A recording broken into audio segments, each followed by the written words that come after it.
Welcome everyone to Firstpost America. We're so glad to have you with us today. I'm Eric Ham reporting from our studios here in Washington, D.C.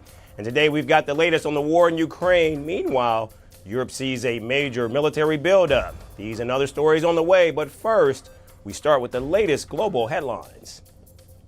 Taiwan's president says ties with the United States are rock solid as government plans an additional $40 billion in defense spending to counter growing threats from China. Iran's foreign minister denounces what he calls the United States' bullying approach toward Venezuela as President Donald Trump intensifies pressure on the South American country. Mexico approves a bill to prevent, investigate, and punish extortion with prison sentences up to 42 years. The legislation targets the crime that has surged to a record level this year, rising 7% in just the first 6 months alone.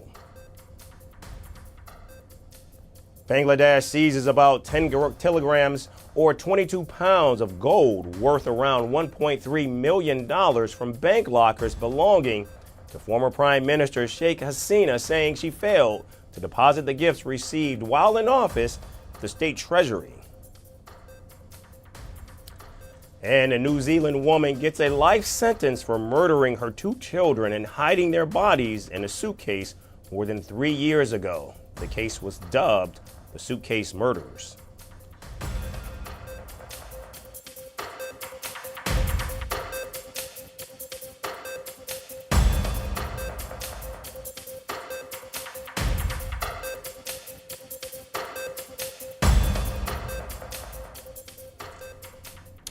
We begin with America's effort to end the war in Ukraine. President Donald Trump has announced that he will send his special envoy, Steve Witkoff, to Moscow next week to meet with Russian President Vladimir Putin.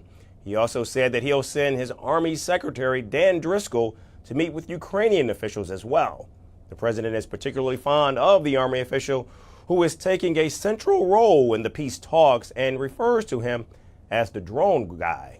Now, the mission, he said, is aimed at closing out what he describes as the final points of disagreement in a potential peace deal. Talking to Russia now. Steve Witkoff is going over, maybe with Jared. I'm not sure about Jared going, but he's involved in the process. Smart guy, and they're going to be meeting with President Putin, I believe, next week in Moscow. President Trump also said he hopes to meet both Russia's Putin and Ukrainian President Volodymyr Zelensky soon, but only when an agreement is either final or close to being final. Now, at the same time, the president has backed away from an earlier deadline he set for Ukraine to respond to a U.S.-backed peace plan. I don't have a deadline. You know what the deadline for me is? When it's over. And I think everybody's tired of fighting at this moment. They're losing too many people. Now, that plan notably has already undergone a major overhaul. The original proposal, which heavily weighted in Russia's favor, alarmed both Ukrainian and several European governments. Now reports suggest that the revised plan is significantly better for Kyiv. It reportedly raises the future cap of Ukraine's military forces from 600,000 to 800,000 troops and incorporates more of Ukraine's core interests. President Zelensky said the principles of this updated plan could lead to deeper agreements, but emphasized that much will depend on Washington's next steps. We have a good result from Geneva and from the meetings and talks that took place there. Ukraine has the framework developed by our teams in Geneva. That framework is on the table, and we are ready to move forward together with the United States of America, with personal engagement of President Trump, and with Europe, with leaders, and with all partners who have their strengths and capacity to help. Russia says that it too has received the latest version of the peace plan, adding that parts of it are in fact positive. Earlier, Russian Foreign Minister Sergei Lavrov insisted any deal must reflect the spirit and letter of the understanding Presidents Putin and Trump both reached at their Alaska summit earlier this year. And U.S. officials admit that several delicate issues still remain unresolved. Now, complicating matters even further, a leaked recording has raised new questions about the negotiation process itself. It says that Washington's 28-point proposal to end the war may have originated in a call between Witkoff and Putin's foreign policy advisor. Now, according to the transcript, Witkoff advised the creation of a 20-point plan for Ukraine, just like they did with Gaza, and urged that Putin bring it up with Trump. Witkoff also reportedly told a top Kremlin aide, Yuri Ushakov, in October that achieving peace would require Russia gaining control of Donetsk and possibly a separate territorial exchange. On Air Force One, Trump brushed off the concerns about this exchange, and the Kremlin said the leak is an attempt to hinder Ukrainian peace talks. Meanwhile, U.S. and Russian delegations were reported to be holding further talks in Abu Dhabi as a coalition of 30 pro-Ukraine nations met virtually to assess the situation.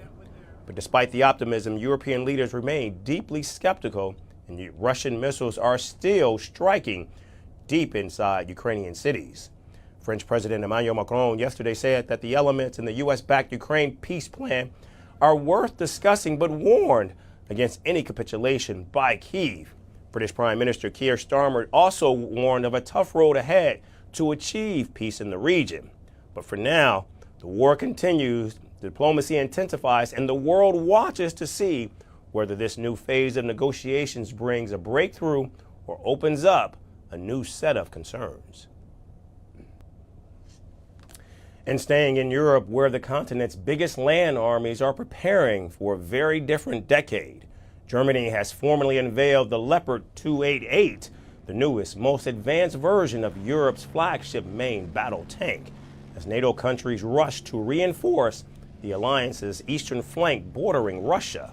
The rollout took place in Munich last week, where German defense ministers stood beside the fresh-painted steel giant and hailed it as a critical step in rebuilding Europe's ground forces.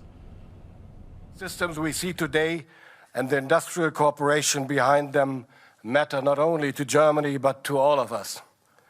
They strengthen our collective defense, our ability to deter, and our unity at a time when unity is being tested every single day.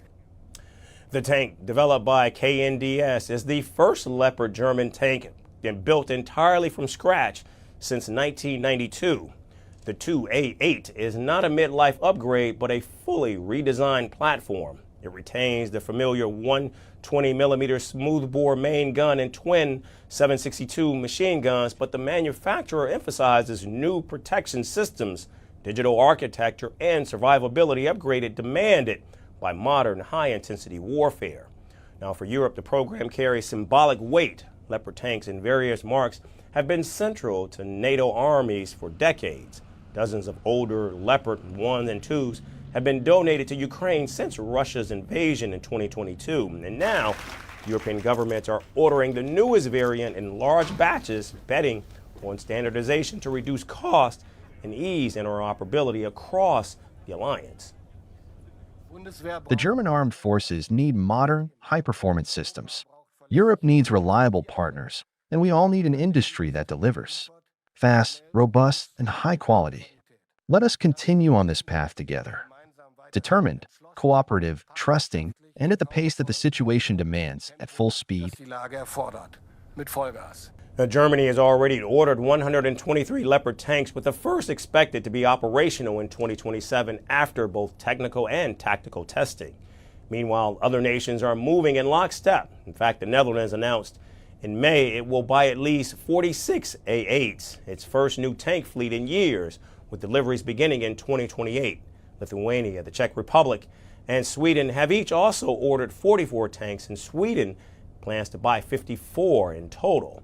Croatia has also approved plans for 44 and is considering going as high as 50, while Spain and several Baltic nations are in talks to join the program as well.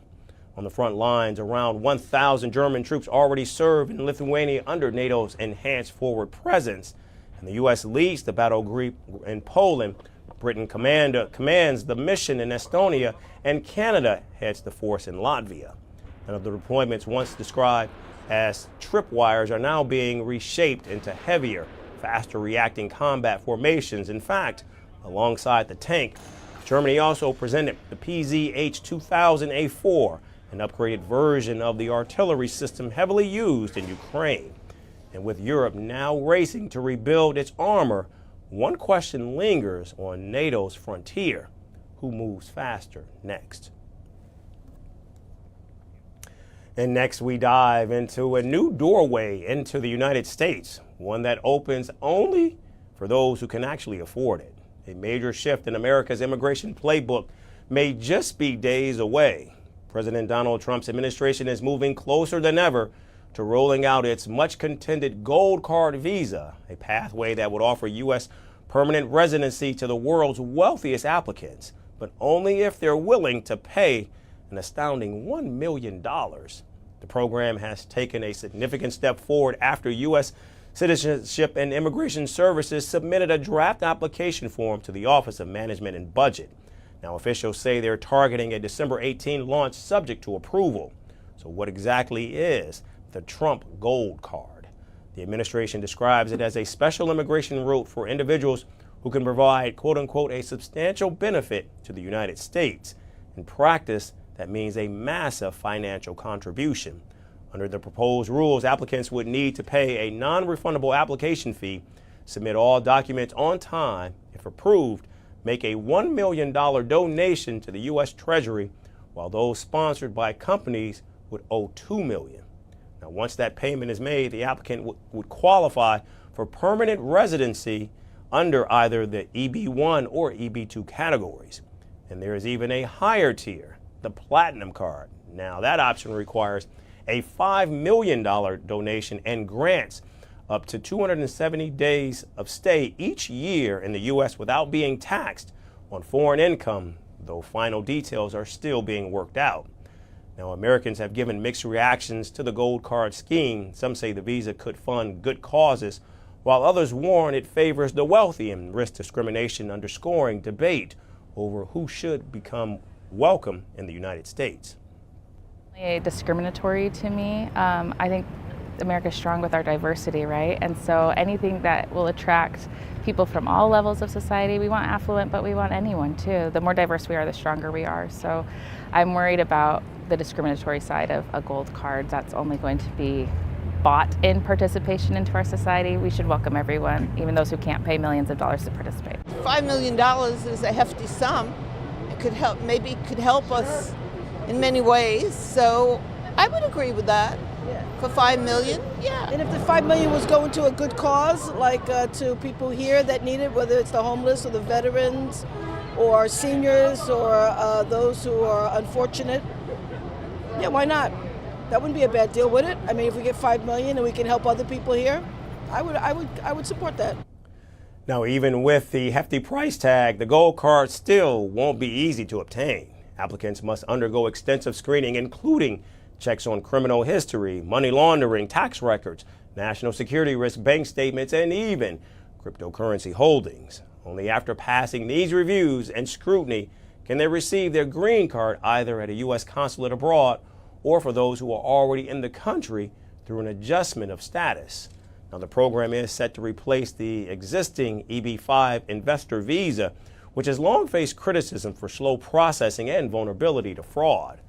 Commerce Secretary Howard Lutnick has called EB5 filled with make-believe and fraud, insisting that the Gold Card is a much cleaner, more direct system. The EB5 program was full of nonsense, make-believe, and fraud, and it was a way to get a green card that was low price. So the president said, rather than having this sort of ridiculous EB5 program, we're going to end the EB5 program. We're going to replace it with the Trump Gold Card.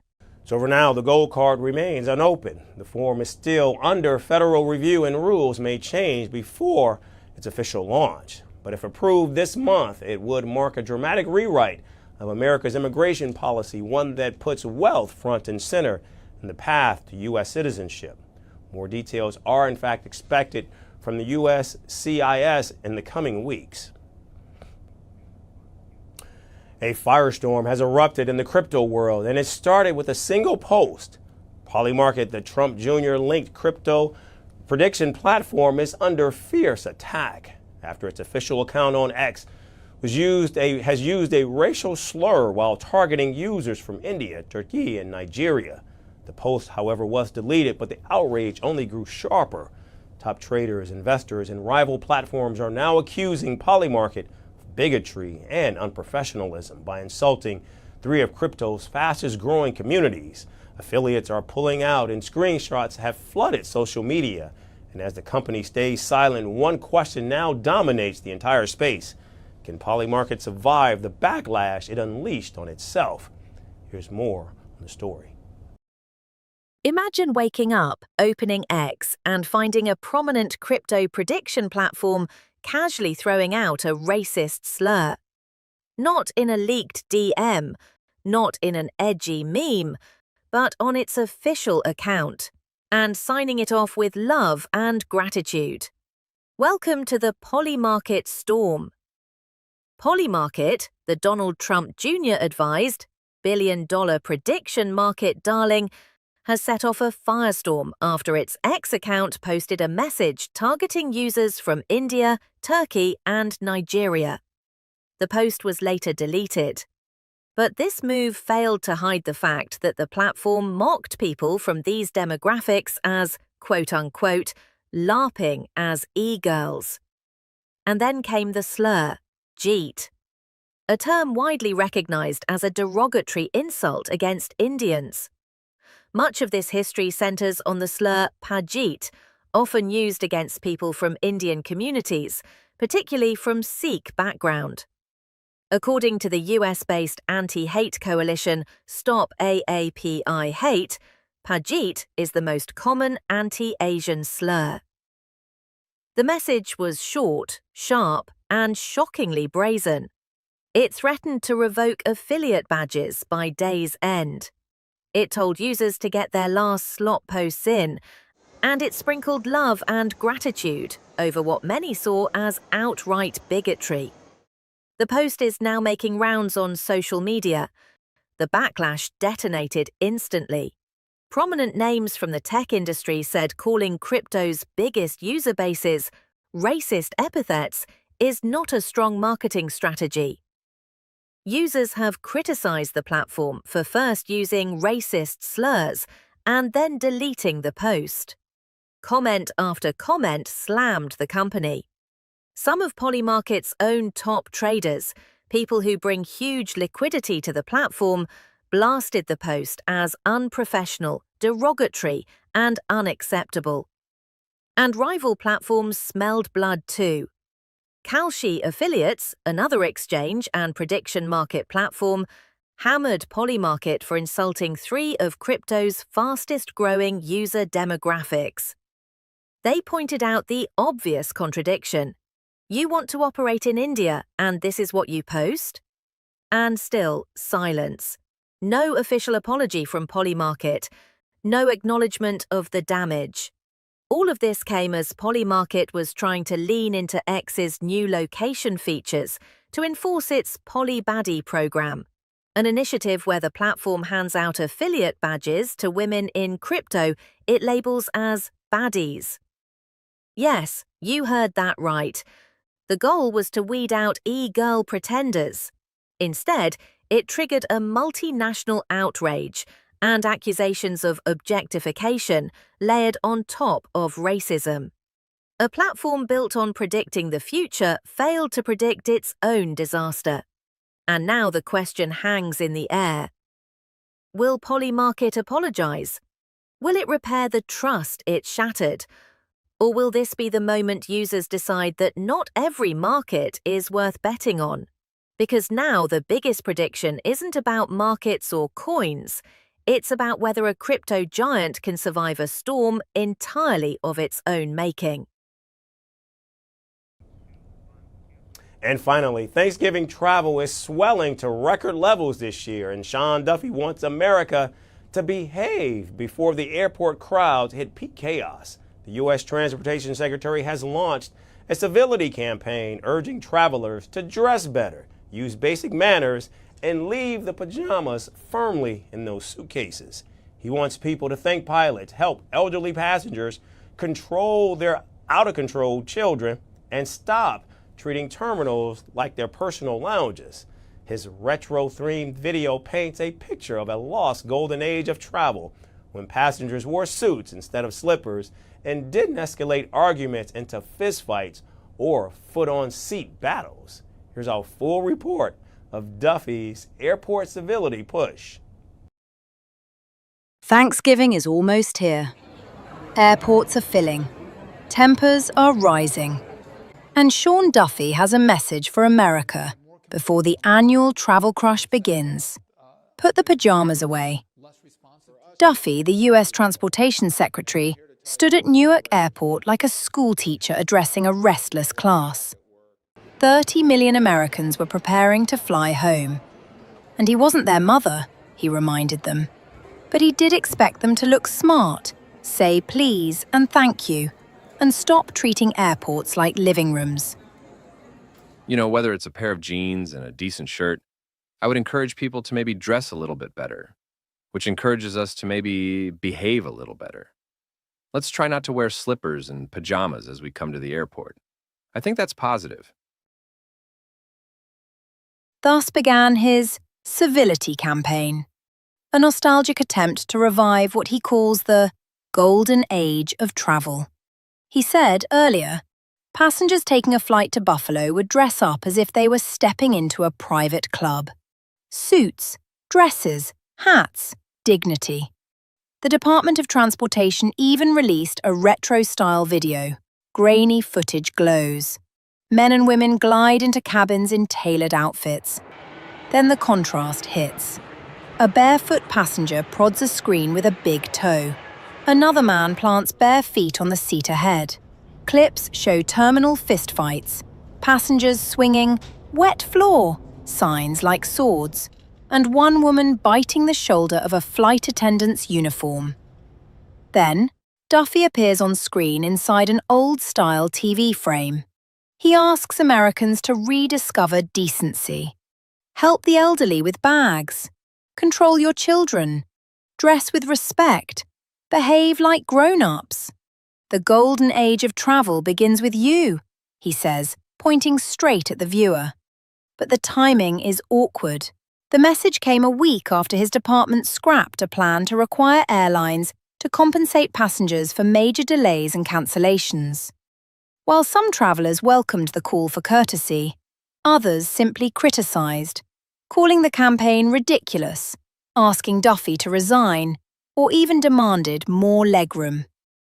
Duffy, however, brushed off the pushback. He arrived at Newark in a sharp blue suit and crisp white shirt, a picture of the civility he preached. "I almost wore jeans," he joked, "but I thought better of it." On the other hand, Americans, of course, already dress casually. Hoodies, leggings, flip-flops. Athleisure rules the concourse. However, etiquette experts backed Duffy. Pyjamas, they say, belong in bedrooms, not boarding gates. And clothing shapes behaviour, they insist. From an etiquette perspective, one's pajamas should be reserved for the privacy of one's own home or hotel room, where people are relaxing, and not in a public space. With a record 31 million flyers expected, Duffy wants calmer gates, cleaner cabins, and fewer mid-air meltdowns. "You can't legislate civility," he said. "You just have to ask." So he's asking. No slippers, no pajamas, fewer arguments, more gratitude. Thanksgiving politics can wait. The battles, he says, can begin after you land.